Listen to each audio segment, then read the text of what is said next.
Welcome into the Ostrom Avenue podcast. AJ Myers joined alongside Griffin Bloomstein. We are back. If you follow us on X, which I highly recommend you do, Ostrom Avenue Pod. We're back. We're back for good. Summer break is over. I know it's still the middle of August. We're still in the thick of summer, but we are back. We're out of vacation. Syracuse football is well and truly back. They're in the midst of their, I don't know, Griffin. Is it fall camp or is it summer camp? I guess it technically is fall camp. This is the start of fall camp. I think last It week or doesn't the feel week like. before. Yeah, it's weird because it's still the middle of summer. Yeah. Um, fall camp started I think last week or the week before, Yeah. officially. So yeah, Fran Brown and his group is back on the field, getting things ready. Plenty to talk about. That's what we're going to talk about this entire episode. And then come next week, we'll have our traditional interviews, whether that's somebody from Syracuse or we're going to get somebody from Tennessee too, which I'm really excited about as well. So August 30th, that's when the Orange take on the Volunteers, the number 24 Volunteers. The AP poll just came out the other day. Syracuse, they ended the season ranked. They do not start the season ranked. Quite clear why that is. You don't have a starting quarterback yet. I don't think you should be ranked. But before we fully dive into football season, Griffin, was the summer a success for you? I would say the summer was a success for me. I had a great summer. It was a very long summer, it felt like. Although it did fly by fast. 'Cause, that's always it is for Yes, that's summer, how it is. Yeah. The days are long, the weeks are short, and the months are shorter, and then Yeah. time flies. It feels like Syracuse lacrosse was a long time It ago, does. I agree. but it was like 3 months ago. And Yeah. then I was at that national championship game, which was fun to be at. But that also feels like it was a while ago. And now Syracuse football's back. But then it feels like Kyle McCord was just throwing the pigskin in a Syracuse uniform like yesterday. That's how it feels. Exactly. I'm excited for the season, obviously. It's going to be a challenge we'll dive into. But summer went well, but it's time for Syracuse to sports to be back. I'm ready. Basketball is going to be exciting. Football, Yes. lacrosse, we're all here for it. Summer's good, but being at Syracuse is better. Yes, I totally agree. And I agree with you. It was weird watching. Unfortunately, Kyle McCord had a very poor showing in preseason for the Eagles. And it was weird seeing him in an Eagles uniform because it felt like I was just watching him play for Syracuse. And as Griffin alluded to, we got a lot to talk about for football. Unfortunately, there's no Taylor Swift's album announcement. Unless you have some big announcement, Griffin. Is there any big announcement that you want I to I do share? actually. Oh, Thank let's you. hear it. Let's I hear it. do have a big announcement, and it is that Griffin, will be hosting the Ostrom Avenue podcast with AJ Myers the whole year. So get ready to listen to every single podcast. Perfect. Perfect. There's our big announcement. Now let's get into football season where the stuff really matters. Maybe we'll break the internet. Probably not. Maybe Hey, we'll get some cool interviews. yeah, Maybe we'd another love, we'd love to do sponsor on the that. pod like we were promised by a certain someone. Maybe all those things will happen. And something that we're still waiting on. First, I want to get to is the depth chart. Syracuse is working on the depth chart. That's what Syracuse.com reported on. We're recording this Thursday afternoon. I think it was reported Tuesday that Wednesday they were going to start working on it. So Fran Brown's up late at night analyzing whatever depth chart he wants to come up with. We're still waiting on that starting quarterback, whether it's Steve Angeli or Ricky Collins. From what I've heard interview wise, both guys very taking this very professionally. It doesn't seem like there's any, someone's holding a grudge or someone feels they should be starting it, especially coming from Ricky Collins. Because I mean, for him, I do feel for him a little bit because I think in January he thought he was the guy, or February, he thought this was my team, and then out of nowhere, this Steve Angeli just hops up from Notre Dame and he joins the group. So I think I'm proud of him and how he's handled it, and I think that helps the team a lot. However, though, I don't want Syracuse to go into a game against Tennessee or a season period with not a firm decision on who number one is. Because I am a huge believer of the saying, two quarterbacks is no quarterback. Syracuse, they need to have a number one guy. It can change, sure. If the guy Fran selects doesn't go as planned, obviously, yes, then you change it. But I don't want a situation where Fran Brown's like, oh, we're going to get both guys on the field against the Volunteers. Because for me, that just never works. I agree. I agree. Syracuse needs a starter. But if neither guy has proved themselves worthy of being a starter, maybe one because neither of them have taken the leap above the other, or maybe neither of them actually look like they could be a starter on the Syracuse football team. The second That's one, a problem. that would be a problem. The first one is like, okay, they're both decent college quarterbacks. Neither have really been the neither have been the leading quarterback on a team yet. So they're still fighting for this chance to be Syracuse's starter. My worry is neither quarterback is ready to lead a Power Four, I guess I want to say Power Four Yeah. conference team. Neither Angeli or Collins is ready to take a lead on a Syracuse program that is coming off one of its best years Yeah. in the past decade, and that is coming off a high with a new coach, second year, Fran Brown. Okay, you got all this national media attention. Now, who's going to be the quarterback? And if neither of them are ready, that's where I am worried. That's a good point. And I think Angeli, I think he's got to be the more ready. And that's why I think it's going to be Angeli leading the team out in Atlanta. I really do. And at the start of the summer, I thought it was Ricky Collins because I thought Ricky Collins was the guy, and that's what Fran Brown said. But I kind of go with you, Griffin, and your point, and I think Angeli is just more ready. He's been in the situations before. He has, I mean, he doesn't have a ton of experience, but he has a whole lot more experience than Ricky Collins and his garbage time mop up performances he had at LSU. So I think every time I say it's going to be Angeli, Like, I yeah. go back to the spring game and when Fran Brown looked everybody in the eye and said, "Ricky is our guy." So, has things changed? Possibly. And I wouldn't be surprised if it is still Ricky Collins, but I just think Angeli with the experience, a little bit more of experience he'll be the better fit to line up under center against Tennessee. The thing that worries me more is like a lot of these quotes that Fran Brown is sending out to the media recently has been like, I'm looking for both guys to take a next step. Yeah, and And that's kind of that scares me. I'm worried. Like if neither guy has taken that next step that obviously you got from Kyle McCord because he was a proven starter at Ohio he's State, polished. if neither guy has taken the step, then I am worried about the Syracuse football team. Last season, Kyle McCord won Syracuse football games. Hmm. Kyle McCord won them games. Yeah. This season, it's a harder schedule, and the We're getting into quarterback that. Yep. question is a big, big question. If they don't Yeah. have a quarterback that can win them football games, I love Fran Brown, but I am not fully confident that he can go out and scheme a game without a quarterback that can go out and like win them, make great passes or make great decisions and win you a football game. Even if it's against a lower tier ACC team, those schools are tough. Like it's going to be very, very hard to compete in the ACC this year. Yeah. And we're gonna round off this episode giving our schedule predictions. And there isn't the problem is they don't play any of those low tier ACC teams. As much as people want to bash on the ACC and how it isn't, the SEC or Big Ten, it's got some quality teams on it, and Syracuse is going to find that out this year. But I want to go back to the point you made with the whole steps thing. Those comments, yeah, they do worry me because, like, how are you middle of August and you're still like, well, neither guy has really shown it yet? I think is definitely worrisome.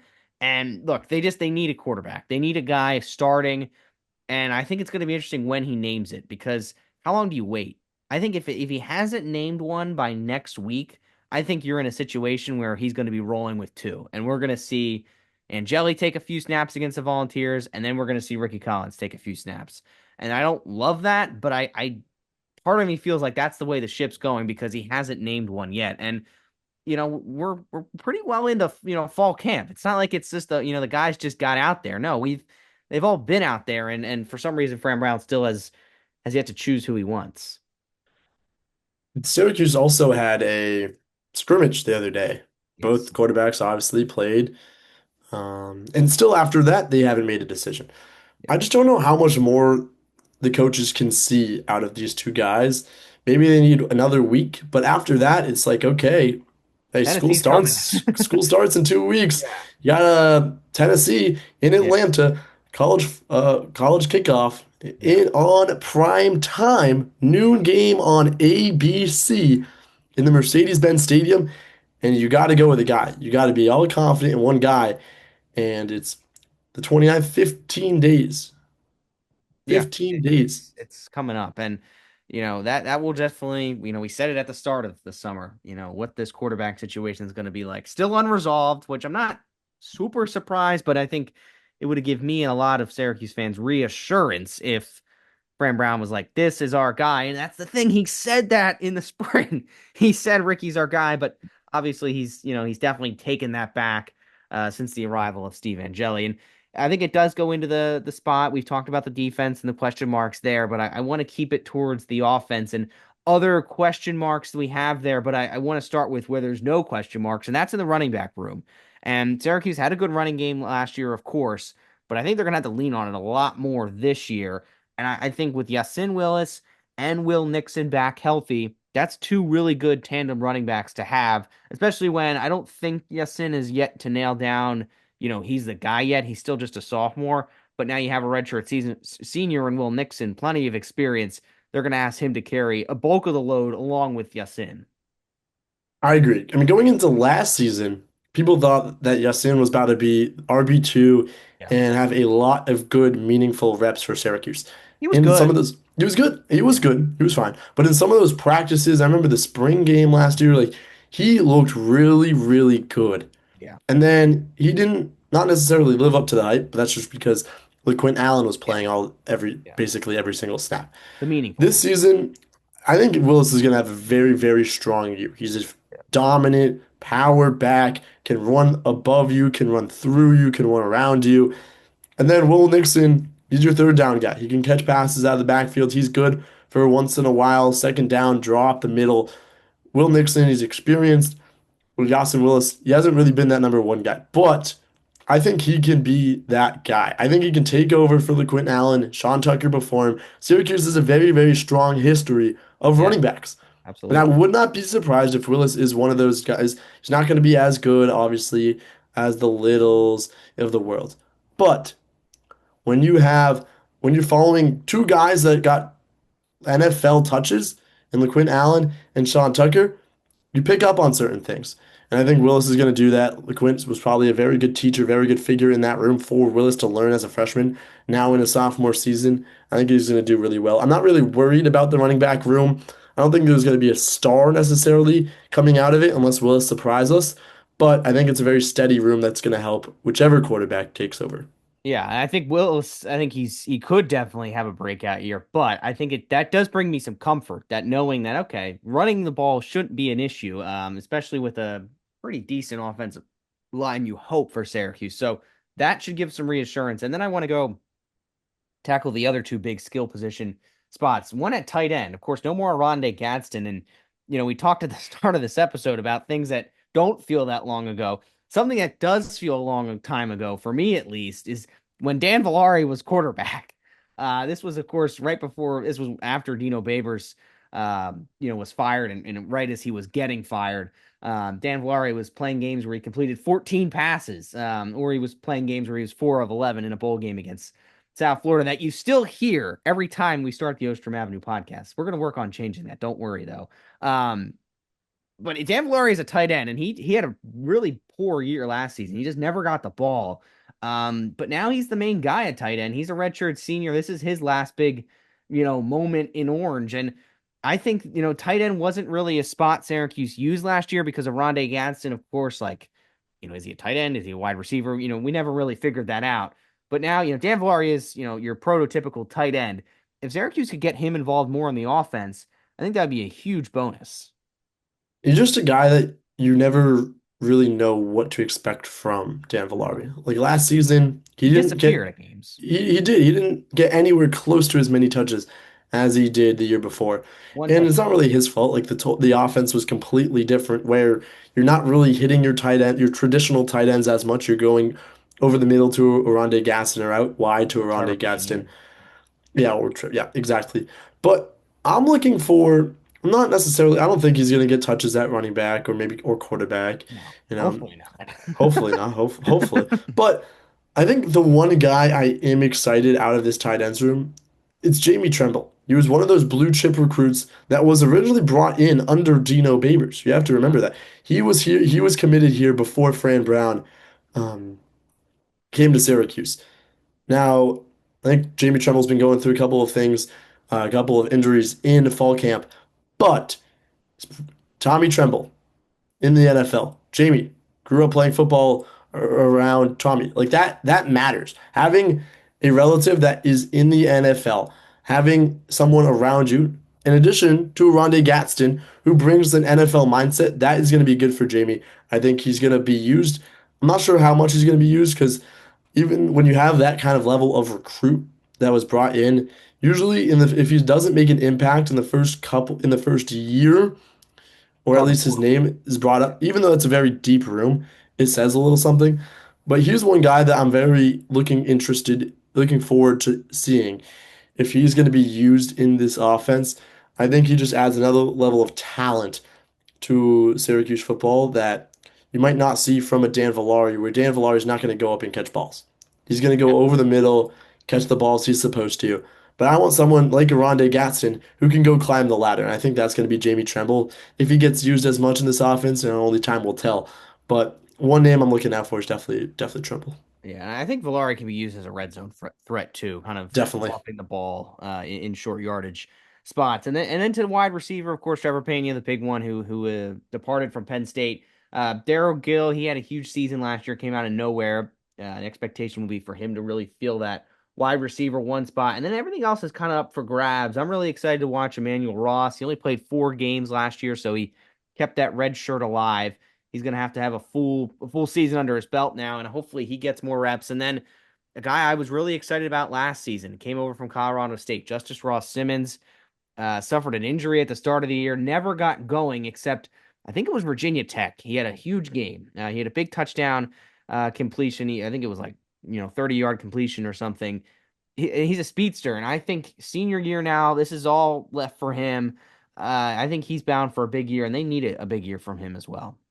I think the biggest name that you didn't even touch on that might be not be the biggest name in the room to Syracuse fans, but if you're a larger fan of college football and you know the name Jonte Cook, one of the top prospects back when he was in the SEC, transferred to Syracuse, went through some offseason issues, um, but was one of the biggest recruits that Fran Brown brought in this offseason. Yeah. I think From he's a guy that Texas. has all the talent in the world.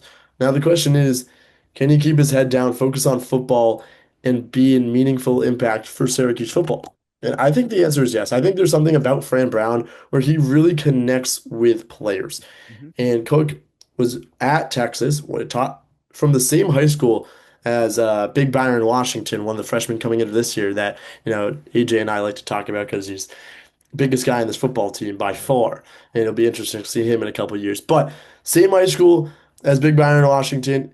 He was arrested over the offseason, but the talent is undeniable. There was a couple of flashes that last year and his freshman year with Texas where it's like, okay, this guy can go out and make plays. I think he will be the wide receiver two for Syracuse this season. If he can stay on the field, it's going to be a really, really big weapon for this team. 6 foot, 185 is what he's listed at. But the talent there is undeniable. No, without a doubt. And I think the wide receiver group, similar to quarterback, is kind of up in the air. Who's going to be filling in the pieces there? And for me, don't sleep on Justice Ross Simmons. I think he has all the potential for a big year, and he just showed glimpses of it. If Syracuse can get a full package of what he can deliver, I think that would be huge for the offense. But again, this is all predecessing on the question of who is throwing the ball for Syracuse, and I think that's where it all starts. Griffin, I'll turn it over to you for the defense. I know there's a lot of new on the defense. Is there a spot where a position group or a player that you're hoping to see out on the field against Tennessee, or someone who has a lot of pressure on them against Tennessee to really prove a spot, or what Fran Brown could possibly be thinking on the defensive side? I think what's good for Syracuse is that there's one position where you know who's going to show up, and it's going to be the safeties. Devin Grant, Deuce Chestnut. They're your two safeties. Boom, done, over. We all know Deuce Chestnut started his career at Syracuse, transferred to LSU, now back to Syracuse. Had a Sure. great season last year. You would have liked to see maybe a little more, but just regaining his footing as a starting defensive back after his time at LSU. And then Devin Grant, transferring from Buffalo last season, had some really, really big plays for Syracuse down the stretch of the season. Those two guys are going to go out, be your starters, be your leaders also defensively. And I think having that stability at the safety spot is going to be really big for Fran Brown. Now, usually it's your linebackers where you get a lot of the communication. Marlowe Wax last season. But now I think it's going to be more of your safeties. Justin Barron also played linebacker last year for Syracuse, so you had him and Wax when Wax was healthy. This year, I think it's going to be your two safeties that are kind of guiding the defense from top to bottom. That will be interesting. Another returner that's going to be a big leader on defense, Derek McDonald, redshirt senior. He'll probably be the starter. So you have the three experienced guys from last season kind of leading the offense. And then around it, a lot of transfers and a lot of young guys. We'll see A who lot of can new. step up. Is there anyone you in particular are like looking out for? Well, someone who I don't know if he'll play all the defense, but we've heard all the hype around him. Fran Brown, of course, has given big praise to him. It's Demetrius Samuel Jr. Of course, he could play on the offensive side of the ball, but in the spring game, he played both sides. I just think as a freshman, how much are we going to see of this kid? And yeah, he just turned 19, or no, he just turned 18, I think it is. I think Um, 17, oh, just he turned just turned 17. 7. That's right. Okay, yeah. So he like skipped, he skipped a year of high school or something. So he's only 17. So I think it would just be in awe if we actually get to see him out on the field and how consistently we see him, because I mean the hype's there. I just don't know. I mean, I don't know if you I don't know trust a how. It's like 17-year-old in a college football game, but I guess if he's all that, then I think Fran Brown won't hold back. Oh, for sure not. He was labeled as one of ESPN's top 10 freshmen to watch. Like that, Syracuse 17-year-old, playing both ways in general. Like that is gonna like sound alarm bells. ESPN, if he catches a touchdown and and then has a has a pick pick. in one game, Yeah. boom, he's on ESPN the next day. Like that's the thing that these national media outlets or fans love to see. If you're making an impact on one side of the ball as a freshman, wow, like that's amazing. If you're making an impact on both sides of the ball as a true freshman, Hmm. that's gonna sound the alarms. That he's gonna be the talk of the town, the talk of the city, I guess, Syracuse's case. But it's gonna be interesting. I think the rest of the cornerback room is gonna be something to watch. Um, I'm not sure exactly who is going to take a step. Fran Brown has been in love with a couple of younger guys, the Kerr brothers. Um, one's a freshman, one's a sophomore. We'll see which if they can make a big impact. But a lot of the rest of the defense, a lot of uncertainty. We'll see when that first official depth chart drops. Yep. Um, who are the big names that Fran Brown has his eyes on? But the defense is going to be, besides a couple of those key returners, another guy, Anwar Sparrow, entered the transfer portal, then left the transfer portal. He's staying with Syracuse. So it'll be interesting to see what Fran Brown, I mean, that's his thing, the defense. So we'll see what Fran Brown does with the defense. And another thing that hopefully will be a lot better than last year, special teams. No. If we have to talk about special teams, it's not going well. That's the thing with special teams. I don't want to talk about it. You should not have to talk about special teams. You're talking about special teams, and it's a problem. No one I ever talks agree. about special teams because they're doing well. You talk about special teams because they're not doing well. The goal on the Ostrom Avenue podcast for Syracuse football should be when they listen every week that we're never talking about special teams because it's doing its job, unlike last year when it was not always doing its job. Unless it's about some returner going absolutely crazy. Sure. Or Trip Woody or It Jaden cost them O. games. It almost cost them the Georgia Tech game. Yeah. Oh, and the UNLV game. Yeah. Oh, that's right. I forgot about that. Yeah. Yep. It almost cost them so many games last year. They can't have that, especially Yep. with a harder schedule, which we're going to get to. It cannot be a problem. Don't let when we'll talk about the schedule, but when UNC rolls around and Bill Belichick's on the other side, you make one special teams Oh mistake and you lose the game. he's capitalizing on that. Definitely. One other thing on Demetrius Samuel. I wonder since Travis Hunter won the Heisman and all that, I wonder if it's going to be more common. You see guys getting recruited on both sides of the ball. I wonder if he's I kind of doubt it. rebirthed a trend there. I don't know. Maybe. I think it's interesting that, it's kind of out of nowhere really popped up with guys playing on both sides of the ball. So we'll have to wait and see. That's maybe something in the future to look out for. But yeah, as Griffin alluded to, now we're just waiting on that depth chart. I remember last year it took a long time for the Hmm. official depth chart to get there. So I don't know if it's going to be ready by next week. So if you're really hoping on a depth chart, I think you may have to wait a little bit longer. And of course, I love with the depth charts the or. That always gets people all up. What does or mean? Every And position. what if it's for QB1? What if it says Ricky Collins or Steve Angeli? I mean, people are going to have an outroar. I will too, because for me that would then indicate Fran Brown's rolling with two QBs. Do you think that the first name of the or matters, or does it not Oh, matter? Like, that's the other thing. Exactly. Yes, that's the other thing. Is is it? it Yeah. alphabetical order? Is it I don't reverse know. alphabetical I order? don't You know. no idea. No. Um, Yeah, I do remember it taking a long time for Fred Brown to post that first depth chart, and then he didn't include any of the injuries. yes, So that's then he right. had to do a Yeah. second depth chart like Yeah. 5 days later, and then all Syracuse fans were confused to be like, wait, this guy's on the depth chart, but this guy's not on the depth chart. Where is Zede Haynes? Is he still on the depth chart? And then there was a whole thing and yada yada yada. And hopefully they get the first one right, and then they don't have to post another one until after week one when someone makes a great play and moves up, or someone disappoints and moves down. Um, but let's talk about that schedule, that Yeah, first let's game. do it. So schedule time. Have your schedule card out now. But I want to revisit last year just for me, because me and Jordan did the same thing last year. We did what we think, best case scenario, worst case scenario. So for what I thought the team would go 7-5. They obviously, overperformed that. I had defeats against Virginia Tech, NC State, and then Miami I had a defeat, and then I also had a defeat against Georgia Tech. So they obviously overimproved that. My best case scenario was 8-4. They outperformed that as well. I didn't think they'd only have three losses. I didn't think Virginia Tech and NC State would be as bad as they were. And that's what I'm gonna get to, where Syracuse they caught some breaks last year with how bad those teams were. Yep. And then my worst case scenario was 6-6. Thankfully, Syracuse avoided all that. So now we get into this year. And of course, we've all heard about it. The playoff team Syracuse plays Tennessee, Clemson, SMU, Notre Dame. And that's it for playoff teams. Am I missing one? No, that's it. Miami didn't make the playoffs, but close to a playoff Basically. uh team. And the thing with the schedule last year is they did not have to play SMU, Louisville, they didn't have to play Clemson either. Those were the three best teams in the ACC. Well, guess what? This year they get all three. So I think that makes it just so much more of a challenge. And then you look at the preseason ACC poll.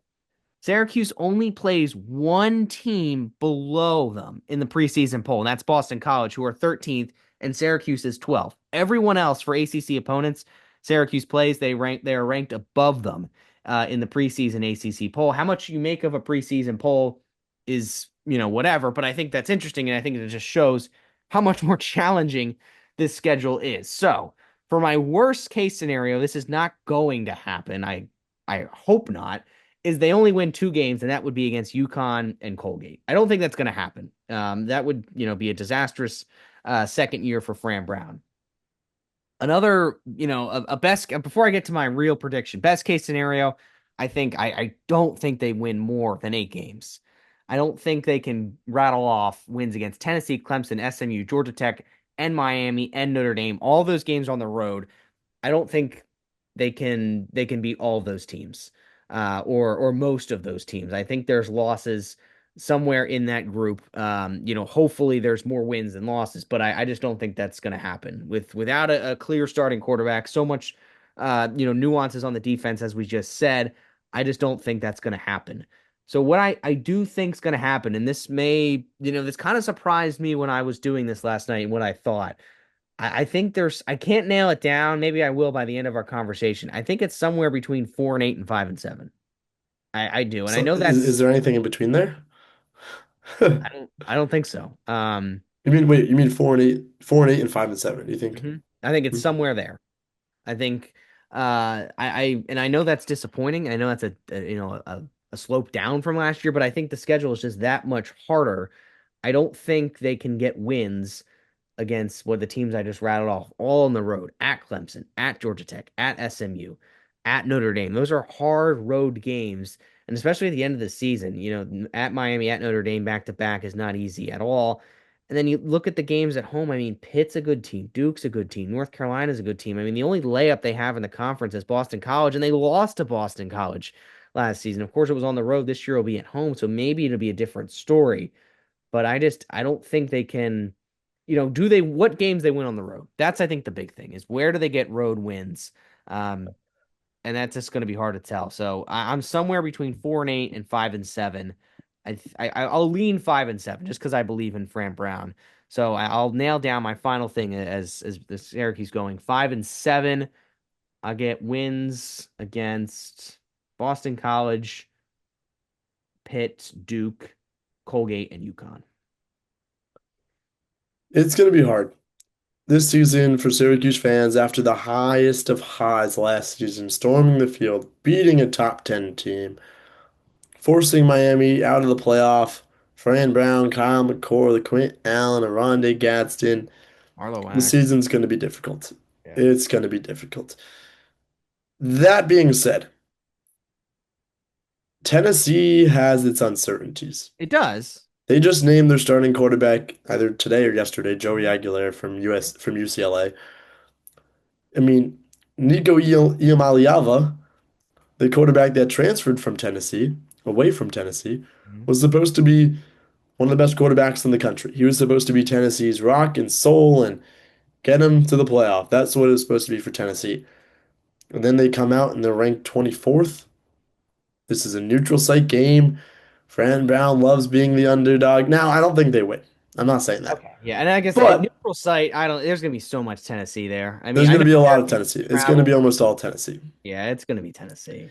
But I'll get like the first game of the year last year was Georgia Tech and Florida Yeah, State. it's Ohio for What? Syracuse. Oh, or first game of the year for who? First game of the year last year. I'm just Oh, saying like was Georgia Tech oh, and I Florida see. State Yeah, yeah, yeah. in Dublin. Yes, yeah. Okay, I Now that understand. was a whole Week 0. that was week 0. This is week 1. But saying that was like crazier things have happened. Sure. People thought Florida State was in talks to win a national championship Yeah, last year, and then they fell crazy. apart. I don't think Syracuse starts off with a win, but I wouldn't be surprised if it's a close game. Just Okay. with all the uncertainty at Tennessee, and same with Syracuse. You don't really know who's their starter, but Fran Brown has had Tennessee on the schedule for a whole year. Like they've Got been, here. Yeah. Fran Brown's been mapping out that game.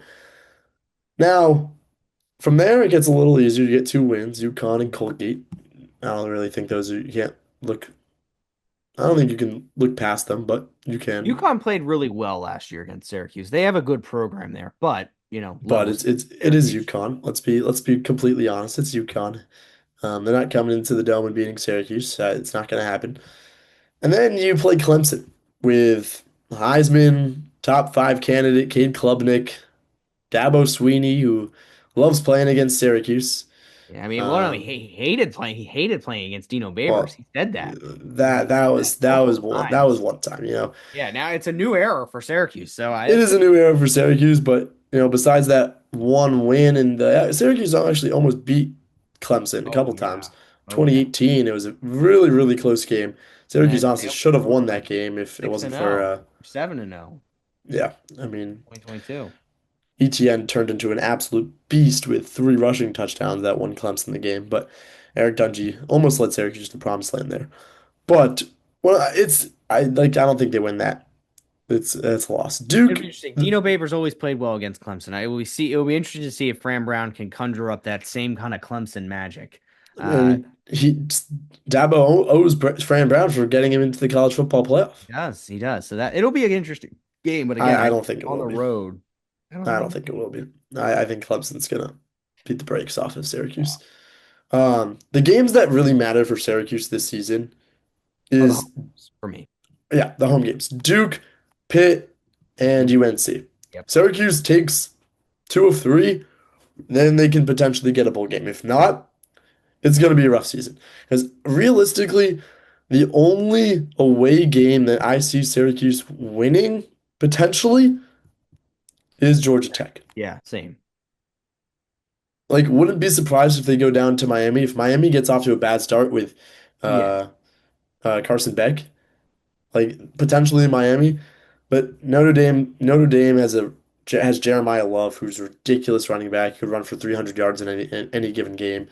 SMU, they return a lot of their team, really good program. Same with Clemson, same with Tennessee. Like the home games against Duke, who paid a lot of money for that Tulane quarterback, Hmm. and then UNC was Bill Belichick, and you're not going to outcoach Bill Belichick, as much as AJ, might hate for me saying this. Bill Belichick is still, I think, at the top of his game and wants to win bat more than anything else. He cares At about the winning top more of than anything someone's else. some kind of game. Okay, okay. That was actually pretty funny. Anyways, I think it's gonna be very rough. I still think Syracuse can sneak away with 6 wins, Mm, but I think the low is 3. I think 3-9 is the bottom of the barrel. I think realistic is 6-6, and then I think that the best case scenario is 7-5. yeah, I think that's really fair. And the thing with schedules is it's going to be interesting to see how things shape out. I could totally see, Miami with Carson Beck, that not working out. So maybe that, the road game against Miami gets a lot easier. And you look at last year, NC State, when the schedule came out, everyone thought that was a loss because NC State was going to be, a premier team in the ACC. It wasn't like that. And then it was similar with Virginia Tech. Now, Virginia Tech did play Syracuse really well. It was an overtime win. So, it was like, okay, those two games got easier. So if they can somehow catch breaks in this schedule, sure, but yeah, it's just going to be tough. And I think you nailed it on the head with the home games. Of the Duke Pitt, hopefully you're assuming BC is a win, but if Duke Pitt, North Carolina, where if you can go 2-3 there, that's a success. 1-3 maybe. But if you go 0-3, then obviously that's a disaster. Because again, these road games are nowhere near easy and nowhere close to anything that Syracuse and Fran Brown experienced last year. They're not going to Cal. They're going to Notre Dame. They're going to SMU. So Pitt was that was a disaster last season, and you could definitely have a disaster if you go down to Georgia Tech and play like you did against Pitt. So a lot could really happen with the schedule, and we can't wait for the first game to get underway. Griffin, any more thoughts on the roster before we start hearing from some more experts later this month? I think what we've seen for the Syracuse football team is that the team is going to be in the hands of a lot of underclassmen, and Mhm. that worries me. Upperclassmen usually have more experience, they want it more, and the younger guys, they don't know the ropes. It's college. It's a whole different beast. Even if they've been with the system, if they haven't played, they don't necessarily know what it's about. I'm a little worried. I have faith in Fran Brown, but if Syracuse is going against other teams with upperclassmen, with seniors that and juniors that want it more than some of these freshmen and sophomores from Syracuse, then it might be a rough season. But if Fran Brown can get into the mindset of these younger guys and be like, hey, like this is what you're playing for. You're playing for this team. You're playing for your future. You're playing for this program. You're playing for this community. Then Syracuse might have a chance to go shock the world. But no one counted on Kyle McCord and Syracuse to do anything last year. No Yeah. one counted on first year head coach Fran Brown to do anything. And look what happened. So, I mean, football, college football, some people say it's the second best sport in the world. So I'm ready. I'm excited. It's gonna be a really fun year of college football because I think it's literally any team in the country's game. Absolutely, especially with the expanded playoffs, and again with the schedule, Syracuse could be playing. They definitely could be playing spoiler at the end of the year when Notre Dame and Miami are up against the Orange and playoff expectations and whatnot. We'll have it covered all here on the Ostrom Avenue podcast. We're with you until next summer, until the cross season comes to a close. We'll give you weekly episodes now with tons of interviews, great guests as we've had in years past. Thanks for tuning in to this week's episode. As always, keep it locked on WAR.org. Stuff will start ramping back up August 30th, noon game against Tennessee. That's what we're all looking forward to now. But until then, we'll be back next week with another episode of the Ostrom Avenue podcast. And be sure to listen to previous episodes from lacrosse season and everything else anywhere you get your podcast or on WAR.org.